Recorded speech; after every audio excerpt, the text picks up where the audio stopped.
The sun rose gently over the city, its golden rays warming the quiet streets. Annie, an 8-year-old girl with wide brown eyes and an innocent smile, skipped into the backyard of her family's modest home. Her parents, Laura and David, were too preoccupied with their work-from-home schedules to notice Annie wander off. As they typed furiously on their laptops, Annie's world was one of curiosity and adventure. Annie loved exploring her backyard, imagining herself as an explorer. Today, she found something unusual near the garden fence, a small cigarette stump, faintly smoldering. Fascinated, she knelt down and watched the tiny ember glow in the sunlight. It seemed alive, like a magic spark waiting to grant her a wish. Holding a stick in her hand, Annie nudged the cigarette stump. Sparks flew out briefly, and she giggled in delight. She had seen fires before, campfires during family trips, but she had never been so close to one. To her, it was just a harmless game. As the ember began to dim, Annie reached for a nearby pile of dry leaves to feed it. The leaves crackled and burned, growing brighter than she expected. For a moment, she panicked, but the flame was mesmerizing. She added more leaves, entranced by the orange glow. "It's like a tiny dragon," she whispered to herself, unaware that her dragon was becoming uncontrollable. The flame grew faster than Annie could understand. A gust of wind swept through the yard, scattering the fire into the grass and onto the old wooden shed nearby. Annie screamed, dropping her stick. Smoke began to rise, and the fire roared with life, consuming everything in its path. Annie ran inside, tears streaming down her face. "Mom! Dad! There's fire," she yelled, but her parents dismissed it as another of her playful exaggerations. "We're busy, Annie. Go play," her father replied without looking up. By the time Laura glanced out the window and saw the black smoke curling into the sky, it was too late. The fire leaped from the shed to the nearby trees, spreading with a terrifying speed. Neighbors began to shout, rushing out of their homes as the smoke darkened the sky. Someone called 911, and sirens blared in the distance. Annie stood frozen in the yard, unable to move as the fire grew into a beast that seemed alive. When the firefighters arrived, they faced an immediate challenge: none of the hydrants were working. Years of budget cuts and neglect had left the city's fire response infrastructure woefully inadequate. With no water to fight the blaze, the fire roared into the heart of the city, fueled by dry summer conditions. Panic spread like wildfire among the residents. Families evacuated their homes, clutching their most precious belongings. Streets filled with choking smoke, making it hard to see or breathe. Firefighters worked tirelessly, but were powerless to contain the inferno. Annie's parents held her tightly, shielding her from the growing flames as they fled with their neighbors. Annie's small heart was heavy with fear and guilt. She wanted to tell her parents what had happened, but her voice caught in her throat. As they ran, she glanced back at the towering flames, realizing that her small, magic dragon had unleashed unimaginable destruction. The flames moved faster than anyone could anticipate, feeding on the dry wood, grass, and paper that littered the area. In just an hour, the fire had reached the edges of downtown, leaping from building to building like a relentless predator. Skyscrapers became towering torches, and once bustling streets turned into chaos as cars and people scrambled in every direction. Annie clung to her mother's hand, her small feet struggling to keep pace with the panicked crowd. Her father carried an emergency bag with essentials, but the weight of responsibility on his face was heavier than any physical burden. Sirens screamed in the distance, blending with the cries of terrified residents. The thick black smoke blanketed the city, making it nearly impossible to see the sun. At the fire station, Chief Marcus was barking orders. "We need water here, now," he yelled, slamming his fist on the table where a map of the city lay spread out. "Why are the hydrants dry?"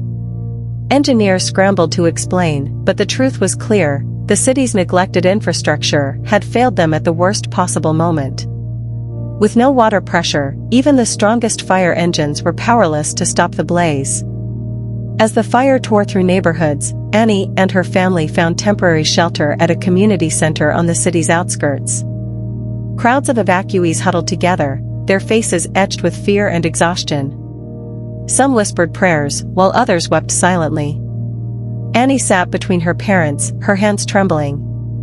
She stared at the floor, unable to meet their eyes. The weight of what she had done pressed down on her chest like a boulder. She wanted to confess, but she feared their anger, or worse, their disappointment. Laura and David tried to comfort their daughter, but their own worries were evident. "What if we lose everything?" Laura whispered to David, her voice trembling. "The house, the business. Annie's school?" David put an arm around her, his face grim. "We'll figure it out," he said, though he wasn't sure how. Their whispered fears only deepened Annie's guilt, making her feel like the smallest person in the room. Meanwhile, the firefighters were pushing themselves to their limits. Chief Marcus led his team into the heart of the blaze, determined to save as much of the city as possible. They worked in dangerous conditions, dodging falling debris and enduring searing heat. One young firefighter, Ethan, had only been on the job for 6 months. He'd dreamed of being a hero, but the reality was overwhelming. As he fought to save a burning apartment building, he found a trapped elderly woman on the 2nd floor. "Ma'am, I'm here to help," he shouted, wrapping her in his fireproof coat and guiding her to safety. Ethan's bravery inspired his team, giving them the strength to keep going. But despite their efforts, the fire continued to spread. The lack of water was a constant obstacle, and the city's outdated emergency plans left them scrambling for solutions. As the day turned into night, the flames showed no signs of stopping. By the 2nd day, the fire had consumed half the city. News outlets covered the disaster extensively, and questions about its cause began to surface. Reporters speculated on everything from arson to a freak accident, but no one had answers. The mayor held a press conference, dodging questions about the city's dry hydrants. "The priority is saving lives," he said, though his shaky voice betrayed his lack of control. Residents were less forgiving. Angry protests broke out at City Hall, with people demanding accountability. "You knew the hydrants weren't working, and you did nothing," shouted one man. The mayor's approval ratings plummeted overnight, and whispers of corruption and negligence began to circulate. Annie watched the news from the community center, her stomach twisting in knots. She wanted to tell someone what had happened, but fear kept her silent. For now, she could only watch as the adults around her pointed fingers and argued about who was to blame. By the 3rd day, the fire was finally contained, but the damage was catastrophic. Entire neighborhoods had been reduced to smoldering ruins. Schools, hospitals, and businesses were gone. Thousands of families were homeless, their lives upended in an instant. The city's skyline, once a symbol of progress, was now a haunting silhouette of blackened structures. At the evacuation center, officials handed out blankets and food to the displaced residents. Annie overheard conversations filled with despair. "I don't know where we'll go," said a woman holding a baby. "Everything we had is gone." Annie's guilt grew heavier with every word she heard. As the smoke cleared, the reality of the tragedy became evident. The community faced an uphill battle to rebuild, and questions of accountability loomed large. Annie's parents, like so many others, began making plans to start over. But Annie knew she couldn't move on without telling the truth. The thought of confessing terrified her, but she couldn't escape the voice in her head whispering, "You have to make this right." Annie lay awake on the cot in the crowded community center, staring at the ceiling as shadows from the flickering emergency lights danced above. She couldn't sleep. The vivid images of the fire kept replaying in her mind, the ember catching the leaves, the flames growing larger, the panic in her parents' voices, and the cries of people running for their lives. Her parents sat nearby, whispering about their plans. "We'll need to call the insurance company," David said quietly. "And find out if there's even a school left for Annie to attend." Laura sighed deeply, her exhaustion evident. "How did this happen? How did we let it get this bad?" Annie clenched her fists under the thin blanket. Every word felt like a dagger of blame aimed at her, even though they didn't know the truth. She wanted to confess, to tell them it was her fault, but the fear of their disappointment froze her tongue. Instead, she stayed silent, letting the weight of her guilt crush her spirit. The morning brought little comfort. Residents gathered outside the center to hear updates from city officials. Mayor Caldwell stood on a makeshift podium, flanked by firefighters and police officers. His suit was wrinkled, his face pale, and his words hollow. "The fire has been contained, but the damage is extensive," he said, avoiding eye contact with the crowd. "We are working with state and federal agencies to secure aid for rebuilding efforts. I ask for your patience during this difficult time." His speech was met with murmurs of frustration. "Patience? We've lost everything," a man shouted, holding his young daughter close. "What about the hydrants? Why weren't they working?" The mayor's face tightened, but he didn't respond. Annie watched from the edge of the crowd, her small hands clutching the hem of her shirt. She felt like the weight of the entire city's anger was pressing down on her. Her parents stood nearby, their arms around each other. She wished she could rewind time, undo the terrible mistake that had caused all this pain. Investigators were already combing through the ruins, searching for the cause of the fire. Fire Chief Marcus addressed the media, his voice steady but grim. "We believe the fire started in the residential district," he said. "We're still determining the exact cause, but initial evidence points to human error." The words "human error" struck fear into Annie's heart. She could almost feel the investigators' eyes scanning the wreckage, inching closer to her secret. She overheard her parents discussing it later that evening. "They said it might have been a cigarette or a campfire that wasn't put out properly," Laura said, shaking her head. "How careless can people be?" Annie's stomach churned. She wanted to speak up, but the thought of her parents' disappointment and the community's outrage made her shrink into herself. Days turned into weeks, and the city began to clean up the rubble. Volunteers from neighboring towns arrived to help, bringing food, clothes, and supplies. Despite the outpouring of support, the atmosphere was heavy with grief and anger. Families mourned their losses, and businesses struggled to rebuild. Annie spent her days helping her parents sort through what little they had left. She tried to stay busy, but her mind was always on the fire. At night, she had nightmares of the flames chasing her, growing larger with every step she took. One afternoon, she wandered to the edge of the evacuation center, where a group of kids was playing. She didn't join them. Instead, she sat alone, staring at the distant city skyline, now a jagged outline of ruins. "I'm a bad person," she whispered to herself. "I ruined everything." Annie couldn't keep the secret any longer. The guilt was eating her alive, and the weight of the truth was too much to bear. One evening, as her parents sat together discussing their plans, she took a deep breath and approached them. "Mom. Dad," her voice was small, trembling. Laura and David looked up, concern etched on their faces. "What is it, sweetheart?" Laura asked gently. Tears welled up in Annie's eyes. She could barely speak through the lump in her throat. I started the fire," she blurted out. "I found a cigarette in the backyard, and I was just playing, and it got out of control.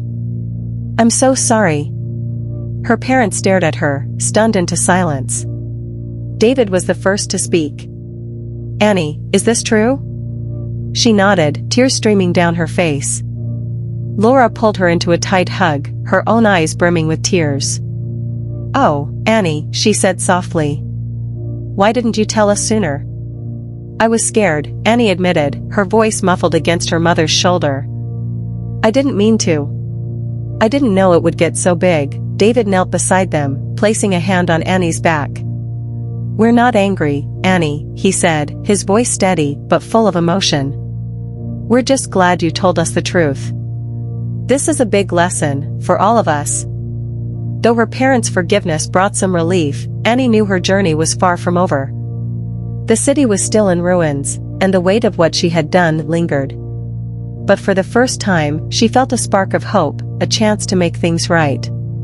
Annie's confession was a weight lifted from her small shoulders, but the consequences of her actions still loomed over her family. Her parents had forgiven her, but their forgiveness came with a solemn understanding that they now had to navigate the fallout together. The next morning, as the family sat over a meager breakfast of donated food, Laura and David discussed how to approach the situation. "We need to inform the authorities," David said, his tone firm but calm. Laura hesitated, glancing at Annie, who was quietly nibbling on a piece of toast. "She's just a child, David," she whispered. "What will they do to her?" Annie's eyes widened in fear. "I don't want to go to jail," she cried, tears spilling down her cheeks. Laura immediately wrapped her arms around her. "No one's going to jail, sweetheart," she said softly. "But we have to be honest. It's the right thing to do." David nodded. "The investigators need to know the truth so they can understand what happened. We'll be with you every step of the way, Annie. You're not alone in this." Despite their reassurance, Annie felt a knot of anxiety tighten in her chest. Later that day, the family met with Fire Chief Marcus and an investigator from the fire department. Annie sat between her parents, clutching their hands tightly. The room felt cold and sterile, the walls adorned with charts and photos of the fire's aftermath.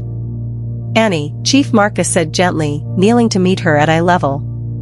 His kind eyes softened the intimidating uniform he wore. "Can you tell us what happened that day?" With trembling hands and a wavering voice, Annie recounted the events. She spoke of finding the cigarette stump, how she had played with it out of curiosity, and how the flames had quickly grown beyond her control. The investigator jotted down notes as she spoke, occasionally glancing at Marcus. When Annie finished, Marcus nodded thoughtfully. "Thank you for telling us the truth, Annie. That was very brave of you," he said. "You're not in trouble, but this is a serious matter. We're going to use this information to prevent something like this from happening again." The words offered some comfort, but Annie still felt the weight of the city's loss pressing down on her. As the family left the station, she overheard the investigator muttering to Marcus, "This wasn't just about a child's mistake. The city's infrastructure failed her." News of Annie's confession spread quickly, despite her parents' attempts to keep it private. Whispers filled the evacuation center, and soon the entire community seemed to know. Annie couldn't walk through the halls without feeling the weight of accusing eyes on her. "She's the one who started it," a boy whispered to his friend as Annie passed by. "My dad lost his shop because of her." Annie's cheeks burned with shame. She kept her head down, clutching her mother's hand as they made their way to the community kitchen to help serve meals. Laura noticed the stares and murmurs and held Annie closer. "Ignore them, sweetheart," she said softly. "They're just upset and need someone to blame. It's not fair, but we'll get through this." Despite her mother's words, Annie felt like an outcast. She wanted to help rebuild the city, but she didn't know how to make amends. The guilt that had once been a private burden was now a public cross she had to bear. One afternoon, Annie and her parents joined a group of volunteers to clear debris from the downtown area. The sight of the charred buildings and scorched streets was overwhelming. Annie's eyes filled with tears as she saw what her actions had caused. David knelt beside her, placing a comforting hand on her shoulder. "It's hard to see this, isn't it?" he said gently. Annie nodded, unable to speak. "But remember, this isn't the end. This city will rise again, and so will you. Helping rebuild is a good first step." The family worked tirelessly, hauling rubble and sorting through debris to salvage anything usable. Annie found small moments of connection with other volunteers, even those who had initially been wary of her. An older woman with a kind smile handed her a broom and said, "We all make mistakes, sweetheart. What matters is what you do next." Those words stayed with Annie as she worked, planting a small seed of hope in her heart.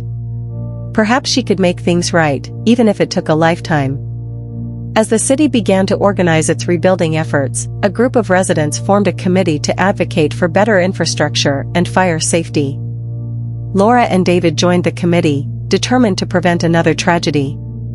Annie sat quietly in the corner during their meetings, listening to discussions about hydrants, emergency plans, and community education. One evening, Laura suggested an idea that surprised everyone. "What if Annie shares her story?" she said. Not to blame her, but to teach other children about fire safety. Her experience could save lives. Annie froze. The thought of standing in front of people and admitting her mistake was terrifying, but deep down, she knew her mother was right. "I'll do it," she said, her voice small but resolute. "If it can help, I'll do it." The committee embraced the idea, and plans were set in motion for Annie to speak at a community event. As the day approached, Annie felt a mix of fear and determination. She practiced her speech with her parents, finding strength in their support. When the day finally came, Annie stood on the stage in front of a crowd of survivors, volunteers, and city officials. Her hands trembled as she held the microphone, but she took a deep breath and began. "My name is Annie," she said, her voice steady, despite the lump in her throat. "And I want to tell you my story, so no one else makes the same mistake I did." Annie stood on the stage, clutching the microphone with trembling hands. The crowd was larger than she had imagined, their faces a sea of emotions, some curious, some skeptical, and others supportive. Her parents stood at the edge of the stage, their encouraging smiles giving her the strength to continue. "My name is Annie," she began, her voice small but steady. "A few weeks ago, I made a mistake. A big mistake. I found a cigarette stump in my backyard and thought it would be fun to play with it. I didn't think anything bad could happen, but I was wrong." The audience grew quiet as she recounted the events of that fateful day. She described how the fire had started, how it had spread so quickly, and how she had felt helpless and afraid. Her voice cracked when she spoke about the devastation, the homes lost, the lives upended. "I didn't mean for any of this to happen," she said, tears streaming down her cheeks. "I'm so sorry." A hush fell over the room. Annie looked out at the crowd, expecting anger or blame, but instead, she saw something unexpected: understanding. One by one, people began to clap, their applause growing louder and more supportive. It was a moment of catharsis, not just for Annie, but for the entire community. The speech marked a turning point for Annie and the community. Her bravery in admitting her mistake and taking responsibility inspired others to do the same. Conversations about accountability and fire safety spread like wildfire, but this time, it was a fire of hope and determination. Annie's story was featured in local news articles, and schools across the city invited her to speak to students about fire safety. At first, the thought of repeating her story scared her, but with each retelling, she grew more confident.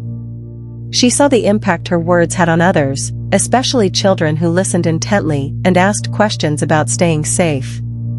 Her parents also became active advocates for fire safety.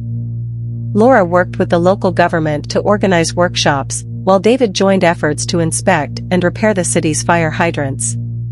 Together, they turned their family's tragedy into a mission to protect others. The city began to heal, one step at a time. New safety measures were implemented, and neighborhoods came together to support those who had lost their homes. The community's resilience shone brightly, and Annie felt proud to be part of the effort. Despite the progress, Annie still struggled with moments of guilt. At night, when the house was quiet, she often replayed the events in her mind, wishing she could go back and make a different choice. Her dreams were haunted by images of flames and the sound of sirens. One evening, Laura found her sitting by the window, staring at the darkened skyline. "Can't sleep?" she asked, sitting beside her. Annie shook her head. "I keep thinking about what I did, Mom. I know I'm helping now, but it doesn't change what happened." Laura placed a comforting arm around her. "Annie, no one can change the past. What matters is what you're doing now. You've already helped so many people by sharing your story. That takes courage, not everyone could do what you're doing." Annie nodded, though her heart still felt heavy. She realized that forgiveness, especially forgiving herself, would take time. But her mother's words gave her a small sense of peace, and she promised herself to keep moving forward. The city's rebuilding efforts were in full swing. Construction crews worked tirelessly to restore homes, schools, and businesses. Annie often joined her parents at volunteer sites, helping where she could. She found joy in small moments, painting walls, planting flowers, and seeing the smiles on people's faces as they moved into their new homes. One day, she met Mrs. Harris, an elderly woman whose home had been destroyed in the fire. "This used to be my garden," Mrs. Harris said, gesturing to a patch of scorched earth. "I planted roses here every spring." Annie felt a pang of sadness, but also determination. "We can plant new roses," she said. "I'll help you." Together, they worked to restore the garden, turning the blackened soil into a bed of fresh blooms. It became a symbol of renewal, drawing visitors from across the city who found hope in its beauty. The act of rebuilding, both physically and emotionally, brought Annie closer to the community. People who had once whispered about her now smiled and thanked her for her efforts. She felt a sense of belonging she hadn't experienced before. As the city neared the end of its rebuilding phase, the community decided to create a memorial garden to honor what had been lost and celebrate their resilience. Annie was asked to help design it, and she eagerly agreed. The garden was located in the heart of the city, on the site of a park that had been destroyed. Annie worked closely with landscapers and artists, incorporating elements that told the story of the fire and the recovery. There were benches shaped like flames, a fountain symbolizing renewal, and plaques bearing the names of those who had been affected. On the day of the garden's unveiling, Annie stood with her family and the community, watching as the ribbon was cut. The garden was beautiful, a testament to their collective strength and determination. Annie felt a sense of pride as she looked around at the smiling faces, knowing she had played a part in bringing them together. As she wandered through the garden, she paused at a plaque that read, "In memory of what was lost, and in celebration of what was found." Tears welled in her eyes, but this time, they were tears of hope. She knew the journey wasn't over, but for the first time, she felt truly at peace. As Annie sat on a bench in the memorial garden, a sense of calm washed over her. For months, she had carried the weight of guilt and responsibility, but now, surrounded by the community's resilience, she felt a spark of hope. She realized that her journey wasn't just about making amends, it was about ensuring no one else would have to go through what she did. An idea began to form in her mind. She wanted to create a program for children to learn about fire safety in an engaging and memorable way. If I had known more about fire, maybe things would have been different, she thought. When she shared her idea with her parents, they were immediately supportive. Laura helped Annie draft a proposal, and David reached out to local schools and community centers. Annie also enlisted the help of firefighters, who agreed to hold demonstrations and teach kids about fire prevention. Slowly, Annie's safety squad began to take shape, with its first event scheduled at the community center. The program quickly became a hit. Annie's honesty and vulnerability resonated with kids, who saw her as someone like them. Through skits, games, and stories, she taught them how to prevent fires and what to do in emergencies. The response was overwhelming, and Annie felt a new sense of purpose driving her forward. Annie's initiative gained attention beyond her local community. Word spread about the young girl who had turned a tragedy into a mission to save others. News outlets covered her story, and donations poured in to support her program. Annie found herself busier than ever, juggling school, community work, and her newfound role as a fire safety advocate. One day, the mayor invited Annie and her parents to City Hall to discuss expanding the program citywide. Annie was nervous but excited as she presented her ideas to a room full of officials. "We can't change what happened," she said, "but we can make sure it doesn't happen again." The city council unanimously approved funding for the program, and Annie's safety squad became an official part of the city's public safety initiatives. Fire stations, schools, and community centers across the city adopted the program, and Annie became a symbol of hope and resilience. The success of Annie's safety squad inspired others to take action. Community members began organizing their own initiatives, from neighborhood watch programs to environmental cleanup projects. Churches and local businesses offered support, and the sense of unity grew stronger each day. Annie received letters from children who had learned from her program. One letter from a boy named Sam stood out to her. He wrote about how he had prevented a fire in his home by remembering what he had learned in Annie's workshop. "You saved my family," the letter said. "Thank you." Reading those words, Annie felt a mixture of pride and humility. She realized that her actions were creating ripples of change, touching lives in ways she couldn't have imagined. It gave her the strength to keep going, even when the work felt overwhelming. Despite the program's success, not everyone was supportive. Some critics questioned whether it was appropriate for a child to be the face of such a major initiative. Others argued that her parents should have been held more accountable for their negligence. Annie tried not to let the negativity affect her, but the harsh comments stung. She confided in her parents, who reminded her of all the good she had done. "You've helped more people than you know," David said. "Don't let a few voices drown out the support you've earned." The criticism also reignited Annie's feelings of guilt. She began to wonder if she deserved the praise she was receiving.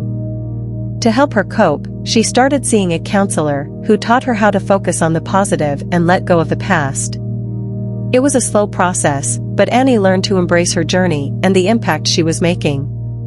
On the one-year anniversary of the fire, the city held a remembrance ceremony at the Memorial Garden. Annie was invited to speak, and as she stepped onto the stage, she felt a wave of emotions: nervousness, pride, and gratitude.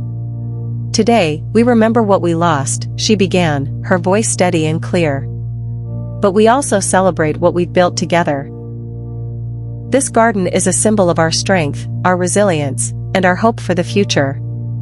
She looked out at the crowd, seeing familiar faces and new ones. "I've learned that mistakes don't define us. What matters is how we choose to move forward. Together, we've turned tragedy into change, and I'm so proud to be part of this community."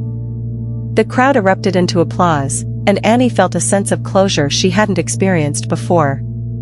As the ceremony continued, she walked through the garden, reflecting on how far she had come. She knew there was still work to do, but for the first time, she felt truly at peace. The anniversary ended with a clear sky above and the promise of a brighter future, a fitting metaphor for the journey Annie and her city had undertaken together. Months after the remembrance ceremony, Annie's life had settled into a new rhythm. She had become a symbol of resilience, and her work with Annie's Safety Squad continued to grow. The program expanded to neighboring towns, and Annie was invited to share her story at conferences and schools. Each time she stood before a crowd, she felt both nervous and proud, knowing that her words could prevent another tragedy. Her parents, Laura and David, had also transformed. They spent more time together as a family, prioritizing what truly mattered. They had turned their guilt into action, working tirelessly to support fire safety awareness in their community. One sunny afternoon, Annie received a letter from the governor. The letter praised her efforts and invited her to attend the inauguration of a new statewide initiative inspired by her program. Overwhelmed with emotion, Annie hugged her parents, realizing just how far she had come since that fateful day in the backyard. At the event, the governor unveiled a plaque that read, "In honor of Annie Williams, whose courage and resilience sparked a movement that protects lives and inspires hope." The crowd erupted in applause, and Annie felt tears welling in her eyes. For the first time, she truly believed that something good had come from the ashes. Years later, Annie stood in the Memorial Garden, now a thriving oasis in the heart of the rebuilt city. The trees were taller, the flowers more vibrant, and the air filled with the sounds of laughter from families enjoying the space.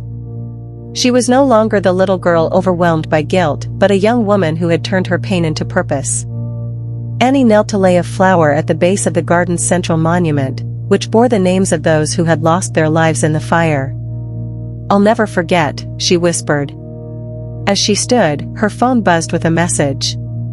It was from Sam, the boy who had once written to thank her. Now a teenager, he had started his own fire safety club at school. His message read, "Thank you for inspiring me. You showed me that one person can make a difference." Annie smiled, feeling a sense of fulfillment she couldn't put into words. She had learned that the greatest lessons often came from the hardest moments. Life wasn't about avoiding mistakes, but about rising from them with determination and kindness. As she left the garden, she glanced back one last time. The sun was setting, casting a golden glow over the city she had helped rebuild. It was a place of second chances, of unity and hope, a place that would forever carry the echoes of her journey. The story ended not with a final word but with an open horizon, a reminder that even from the deepest scars, new life could grow.